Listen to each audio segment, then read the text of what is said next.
आज आपका नम्स और हमने नम से क्या सीखा? सबसे पहले हमने सीखा कि हमने कभी भी पास्ट पेपर्स पे ओवर डिपेंडेंट नहीं होना।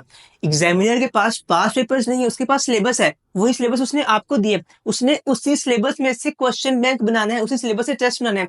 आपने पास्ट पेपर्स की तैयारी नहीं करनी, आपने अपने सिलेबस की तैयारी करनी है। पास्ट पेपर्स की इंपॉर्टेंस सिर्फ इतनी है कि वो आपकी प्रैक्टिस के लिए। मैंने 2 साल एमडी कैट दिया, 2 साल नम्स दिया, दोनों साल क्लियर किया। एक भी पास्ट पेपर मैंने ना नम्स को सॉल्व किया था, ना एमडी कैट को सॉल्व किया था। फिर भी मैंने एमडी कैट भी क्लियर कर लिया था, नम्स भी क्लियर कर लिया था।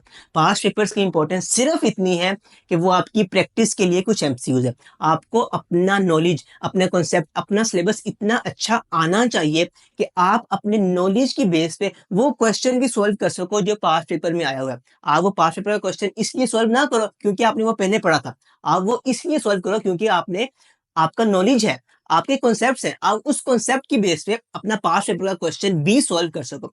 इसके अलावा अगर आप पास्ट पेपर कर लेते हो, अच्छी बात है, लेकिन उस पर डिपेंडेंट हमने कभी भी नहीं होना। दूसरी बात, आपने पेपर मैनेज कैसे करना होता है। अब आपका जो एमडी कैट आएगा, हमें नहीं पता वो आसान आएगा या मुश्किल आएगा, लेकिन हमें एक बात तो पता है ना कि जो पेपर मेरे सामने आएगा वही तमाम बाकी बच्चों के 2 लाख बच्चों के सामने आएगा। जो सिलेबस मुझे दिया गया वही 2 लाख बच्चों को दिया गया। जो किताबें मेरे पास है वही 2 लाख बच्चों के पास है।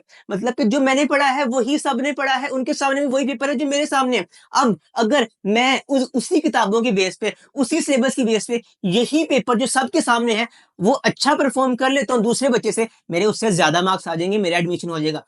एमडी कैट हमेशा कंपैरेटिव है, कभी भी एब्सोल्यूट नहीं है। आपकी 180 पे भी फर्स्ट पोजीशन आ सकती है, 190 पे भी आ सकती है। डिपेंड ये करेगा कि उसी सिलेबस में से जो क्वेश्चन पेपर आया है, आपके सामने भी वही है, दूसरे बच्चे के सामने भी वही है। क्या आप उसे अच्छा अटेम्प्ट कर पा रहे हो, या दूसरा बच्चा, आपके पास भी वही सिलेबस था, उसके पास भी वही सिलेबस था, आपके पास भी वही किताबें थी, उसके पास भी वही किताबें थी, आपके पास भी उतना टाइम था, उसके पास भी उतना टाइम था। उस पॉइंट पे क्या आप अपना सिलेबस ज्यादा रिकॉल कर पा रहे हो? क्या आपकी पेपर सॉल्विंग स्ट्रेटजी इतनी अच्छी है कि आप गिवन टाइम में वो मुश्किल क्वेश्चन भी मैनेज कर पा रहे हो दूसरे बच्चे से बेहतर? अगर आप कर पा रहे हो, आप उसको बीट कर जाओगे, आप फर्स्ट पोजीशन भी ले सकते हो। अब आपने टाइम कैसे मैनेज करना है? आपने हमेशा अपना पेपर 2 या 3 गो में सॉल्व करना है। पहले आपने सिर्फ इजी इजी क्वेश्चन सॉल्व करने हैं। इजी क्वेश्चन का मतलब ये है कि सपोज आपका 200 नंबर का पेपर है, एटलीस्ट 80 या 100 एमसीक्यू तो ऐसे होंगे जो बिल्कुल इजी होंगे, एफएससी लेवल के। आप उसको 10 से 15 सेकंड में सॉल्व कर सकते हो, इस तरह की इजी एमसीक्यू। आपने वो सबसे पहले 100 120 एमसीक्यू जो इजी इजी हैं, जो 10-15 सेकंड में हो जाते हैं, उनको आपने करके एक साइड पे कर देना है ढूंढ ढूंढ के। इस दौरान कोई भी मुश्किल एमसीक्यू सॉल्व नहीं करना। किसी भी मुश्किल एमसीक्यू को, उसकी स्टेटमेंट को 1 मिनट तक नहीं पढ़ना, आपने उसको 10 सेकंड तक पढ़ना है। अगर आपको आता है मार्क कर लो, अगर नहीं आता स्किप करो। उसको 1 मिनट सोचो ना, सोच के स्किप नहीं करना, बगैर सोचे स्किप करना। जो आपको आता है, आपको 10 सेकंड के अंदर पता चल जाता है कि ये मुझे आता है कि नहीं आता। अगर आता है लगा लो, अगर नहीं आता उसी वक्त स्किप करो, उस पर टाइम वेस्ट ना करो। उसके बाद आप मीडियम क्वेश्चंस करो, फिर हार्ड क्वेश्चन। जब आपके हार्ड क्वेश्चंस एंड पे 15 20 25 रह जाएंगे और आपके पास टाइम इनफ पड़ा होगा ना, तो आप उन हार्ड क्वेश्चंस को भी सोच के, रिकॉल करके, वही सिलेबस रिकॉल करके जो बाकियों ने रिकॉल करना है, अच्छे वे में रिकॉल करके, ज्यादा टाइम में रिकॉल करके दूसरों से अच्छा परफॉर्म कर जोगे, दूसरों से अच्छे मार्क्स ले जोगे। तो इस तरह आपने दूसरों से अच्छा परफॉर्म करेंगे, और आप जब दूसरों से अच्छा परफॉर्म करोगे, आपके उनसे ज्यादा मार्क्स आएंगे, आपकी पोजीशन आ जाएगी। अब एक लास्ट बात जो रहेगी वो ये है कि आपने अपने अगले 20 दिन किस तरह गुजारने।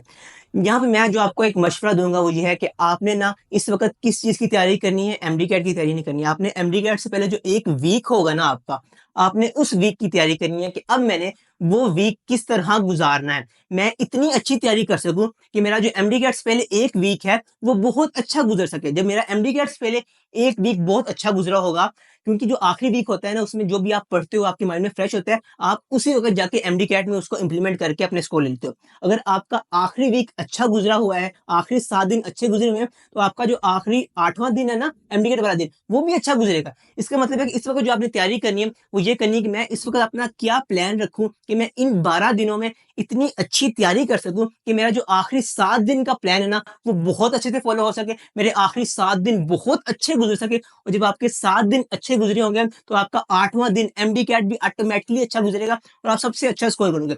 तो अभी जो मैंने आपको लास्ट 7 डेज का प्लान दिया हुआ है, उसकी वीडियो का लिंक यहाँ कहीं आपको मिल जाएगा। वो वीडियो जाके एक दफा देखिए कि आपने आखिरी 7 दिन गुजारने किस तरह।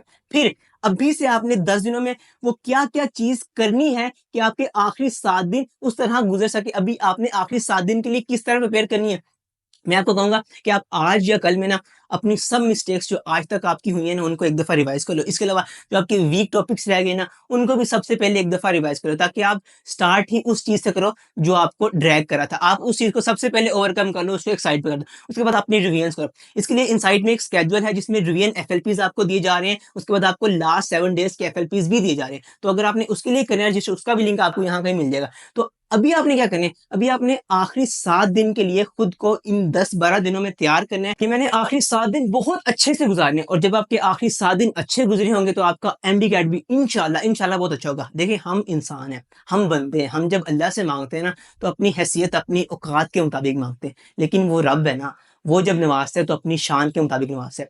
तो उससे कभी नाउम्मीद नहीं होना, आपने मेहनत करनी है, आपके पास 20 दिन है। पहले 10 से 12 दिन अपने आखिरी 7 दिन की तैयारी करो, फिर आखिरी 7 दिन अच्छे से गुज़ारो, फिर एमडी कर दो। इंशाल्लाह आपके बहुत अच्छे मार्क्स आएँगे।